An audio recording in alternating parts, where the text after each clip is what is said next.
bonjour sur la chaîne En route avec Kev. Alors comme je vous ai dit précédemment, aujourd'hui on accueille, du moins on a le plaisir d'accueillir Richie. Bonjour Richie. Salut Kev. Et puis Richie a voulu se prêter au jeu de la caméra et accepter volontiers de pouvoir échanger avec nous aujourd'hui. Donc du coup on va prendre pas mal de choses aujourd'hui avec Richie qui va nous parler de son témoignage, qui va nous parler de son parcours et nous expliquer comment il a réussi dans son domaine d'activité. Alors Richie, moi je te connais, plus ou moins on dirait ça comme ça. Pourrais-tu te présenter à nos amis internet s'il te plaît? Alors je m'appelle Richie Palton, j'ai 32 ans, je suis guyanais. Je suis arrivé en France métropolitaine en 2010 pour poursuivre mes études. Après avoir fait la majeure partie de ma formation en Guyane. Et puis ça fait presque 10 ans que je suis arrivé et ça se passe plutôt bien. Le pays me manque mais voilà, je suis venu ici pour un objectif donc j'y vais à fond. Tu vas à fond. Ok, bon, on va aborder certaines choses, notamment y aller à fond. Alors, moi, je vous dis, Richie s'est présenté, mais c'est vrai que Richie, pour moi, a été une source d'inspiration sans même qu'il le sache. Richie, on s'est rencontrés, en fait, dans notre ville, et puis, le matin, il m'arrivait de croiser Richie vers 9h par là, il me semble, hein, ouais. Ok, avant qu'il aille bosser, en fait, notamment pour passer le concours pour être avocat. Et puis, on se recroisait souvent à la cafette, comme je travaillais à la cafette. Et puis c'était quelqu'un qui était timé. Ce qui m'a beaucoup inspiré chez Richie, c'est son timing. À 9h pétante, toujours au rendez-vous pour aller bosser son concours. Et puis vers midi par là, il retournait à la cafette pour aller manger et par la suite retournait bosser. Donc c'est quelqu'un qui m'a beaucoup inspiré et qui je pense va nous inspirer aujourd'hui. Donc voilà. Alors c'est pour cela que bon, j'ai abordé donc l'idée qu'il a passé le concours d'avocat, machin, ok. Mais c'est quelqu'un qui est passionné par ce qu'il fait et il va nous expliquer en fait d'où te vient cette passion pour le droit. Et à l'origine, le droit n'était pas ma vocation puisque j'ai commencé ma formation avec un diplôme en commerce. Et puis, comme souvent, lorsqu'on vient des territoires d'outre-mer, de la Guyane, de la Martinique ou de la Guadeloupe, il n'y a pas la formation juste après la formation que l'on vient de suivre. Bon, à l'époque, c'était un BTS NRC pour moi. NRC, c'est... Négociation et relations clients. Et je n'avais pas envie de partir de la Guyane. Je n'étais pas prêt. Voilà, j'avais ce sentiment-là. Et pour rester en Guyane, j'ai fait une autre formation. Je suis d'abord passé par une licence AES, Administration Économie Sociale. Et c'est par la suite, pour un Master 1 en droit, que définitivement j'ai fait le choix du droit. Ouais. Et puis ça s'est fait naturellement. Il n'y a pas eu de déclic en particulier. Et puis j'ai décidé de poursuivre dans cette voie. Et aujourd'hui, je travaille dans une étude notariale et j'aime beaucoup ce que je fais. D'accord. Alors je disais que tu as réussi le concours d'avocat. Hein. Oui. Est-ce que ça a été difficile? Est-ce que tu peux... Voilà. Comment tu as... Ça a été très difficile, oui. Ça a été très difficile. Pourquoi? Parce que je l'ai passé 2 fois. La première fois, je l'ai passé, je ne l'ai pas eu. J'étais le seul de ma promotion à ne pas l'avoir eu. Donc c'était vraiment très dur à encaisser. Et puis j'ai décidé d'y retourner, donc de le préparer sérieusement. Parce que la première fois, ça n'avait pas été le cas. En tout cas, je ne m'étais pas donné les moyens de réussir. J'étais rentré en Guyane pour l'été, pour profiter de ma famille, parce que c'était le premier été après avoir quitté la Guyane. J'avais besoin de cela. Mais en face de ça, il y avait le concours ou l'examen en septembre, donc j'ai pas vraiment eu le temps de le préparer. Et donc voilà, j'ai décidé de ne pas refaire la même erreur et de le préparer sérieusement. Et c'est à ce moment-là qu'on se rencontrait tous les jours. Donc comme tu disais, je respectais un timing, un programme pour le préparer. Et puis la deuxième fois, ça s'est plutôt bien passé puisque j'ai réussi. Et puis donc du coup, cela veut dire, dans ton témoignage, cela me fait comprendre qu'il ne faut pas rester sur des échecs. Exactement.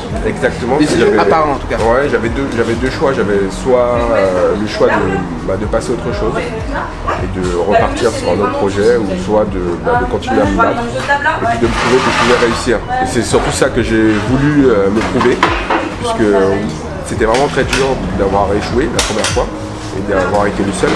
Et puis je suis reparti au combat et je me suis donné les moyens. Les moyens, c'est quoi? C'est travailler tous les jours, me réveiller très tôt pour aller à la BU et pour préparer l'examen dans les conditions. Et ça a payé, donc voilà, c'est le travail paie souvent lorsqu'on se donne le travail qui paie. Ouais, ok. Exactement. D'accord. Ouais. Alors, as-tu un pourquoi? Alors, j'ai pas vraiment dit pourquoi. Disons que le droit, c'est une passion pour moi. J'aime beaucoup, tant que je le fais naturellement. Il n'y a pas une ligne directrice, en tout cas, il n'y a pas quelque chose qui me motive particulièrement dans la vie professionnelle. C'est-à-dire que cette passion-là me guide et me donne cette envie de me lever tous les jours pour y aller. Et je pense que chacun a son why ou son pourquoi.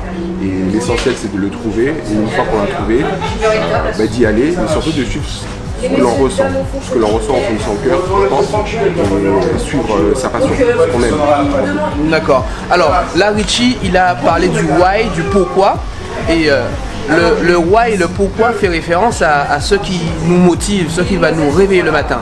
Et ici, Richie explique assez bien en fait que son why, c'est sa passion. Donc du coup, pour Richie, c'est vraiment une chose qui est innée en lui. Voilà, c'est quelque chose qui est inné en toi en fait. Ok. Ouais, bah écoute, je sais pas si c'est inné, mais en tout cas, je ressens que j'aime ça. Et donc, à partir du moment où tu aimes quelque chose, tu trouveras la force de travailler et de réussir. Okay. Je prends l'exemple du tennis de table, c'est aussi ma passion. Ça a toujours été un élément important dans mes choix de vie. Et pour réussir à mes compétitions ou pour avoir les résultats que j'ai eus, eh bien, comme j'étais passionné, j'avais envie d'aller travailler, j'avais envie de me faire mal pour réussir. Voilà, c'est exactement ça. D'accord. Ok, on comprend bien Richie. En fait, aussi, je vais aborder un autre sujet avec toi, c'est tu es d'origine amérindienne guyanaise. Ok.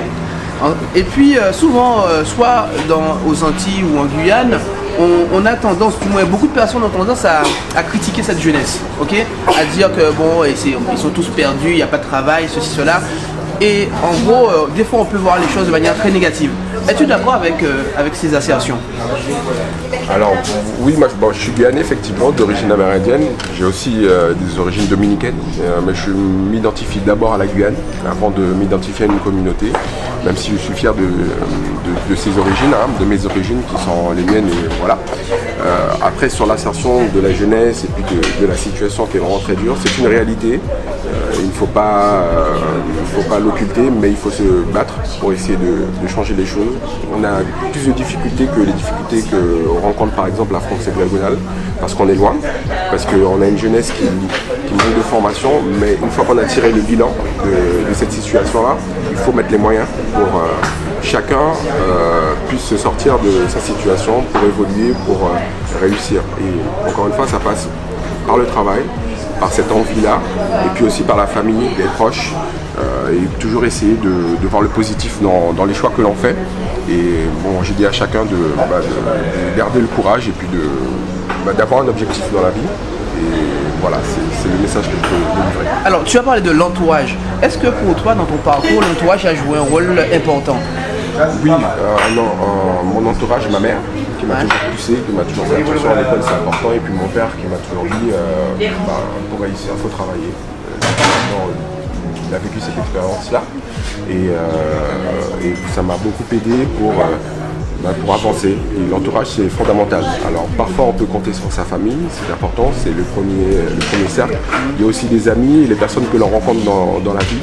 Parfois il y a des personnes qui vous tendent la main et qui vous aident, et ça c'est très important. Et il ne faut pas oublier que parfois ça peut être vous, ça peut être moi, toi, qui tend la main à quelqu'un d'autre, et ça peut changer la vie de quelqu'un. Voilà. Et un petit geste parfois peut basculer la vie, faire basculer la vie d'une autre personne. Donc il faut avoir l'esprit. Si on peut aider dans la mesure du possible, il faut donner de soi. Donc toi, tu dans ta vie, tu donnes de toi aux gens? J'essaye quand c'est possible. Ouais.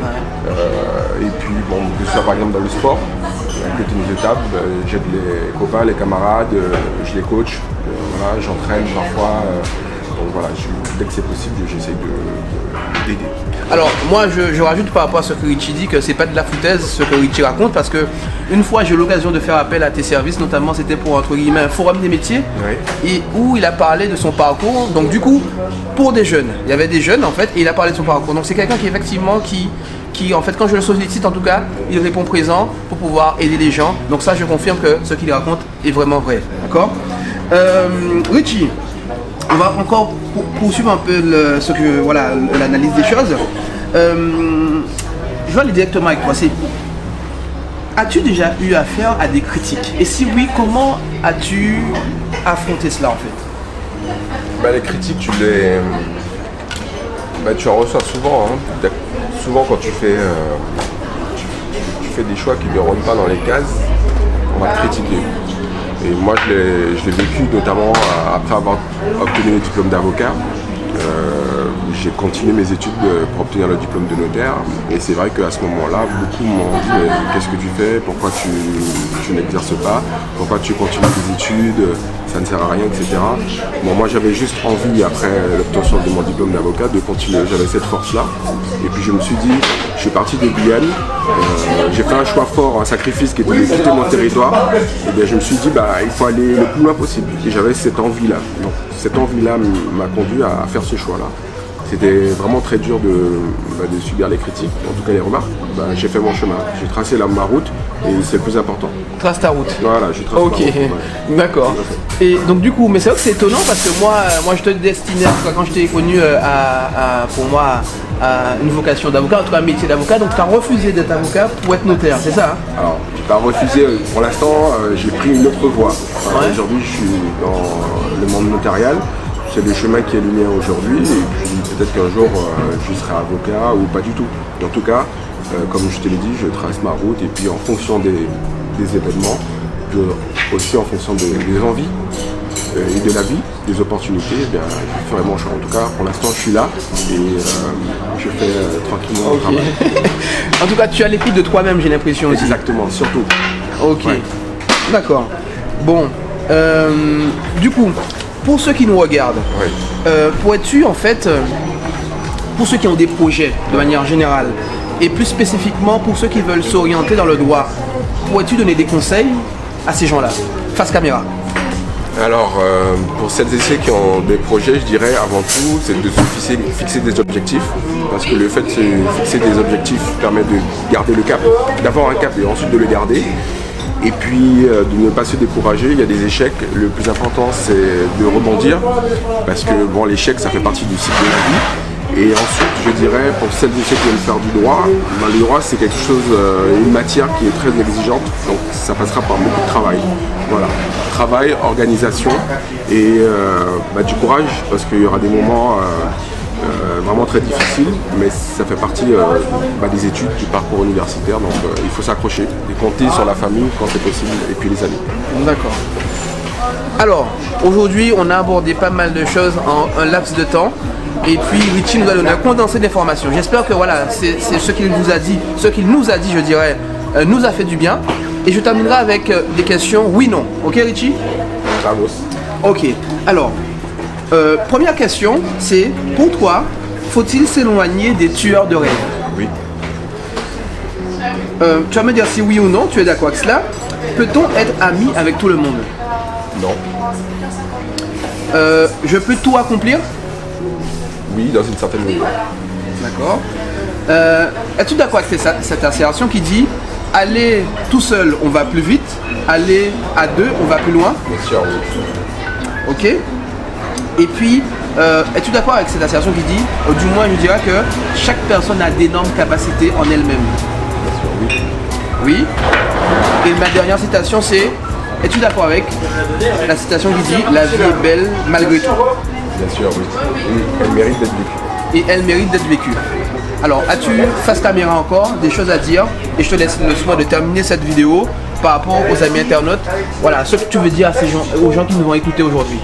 Je dirais que cet échange-là a été un moment vraiment très sympathique. Je te remercie de m'avoir proposé de te rencontrer pour pouvoir discuter. Et puis, je dis beaucoup de courage à tous les internautes. Et puis Tchaberet Famoli, pardon, en créole guyanais, en tout cas, et Kimberet Non, mais c'est bon, je comprends. En créole guadeloupéen, voilà. Ok. En tout cas, merci Richie, merci vraiment l'homme. Ok, c'est vraiment gentil d'avoir prêté ce jeu-là. En tout cas, on est à Critchy aujourd'hui. On va rencontrer au fur et à mesure d'autres personnes qui vont nous inspirer par rapport à pas mal de sujets. On aura rencontré aussi Brandon, un jeune qui a créé son salon de coiffure. En tout cas, il a pris une franchise de salon de coiffure. Donc, on aura l'occasion de rencontrer aussi d'autres personnes. Aujourd'hui, on est à Critchy. On remercie Richie encore. Et puis, je vous dis, si vous avez aimé cette vidéo, cliquez sur la barre j'aime, d'accord, tout simplement. Et aussi, mettez vos commentaires si vous avez des commentaires. En tout cas, à la prochaine. Bye bye.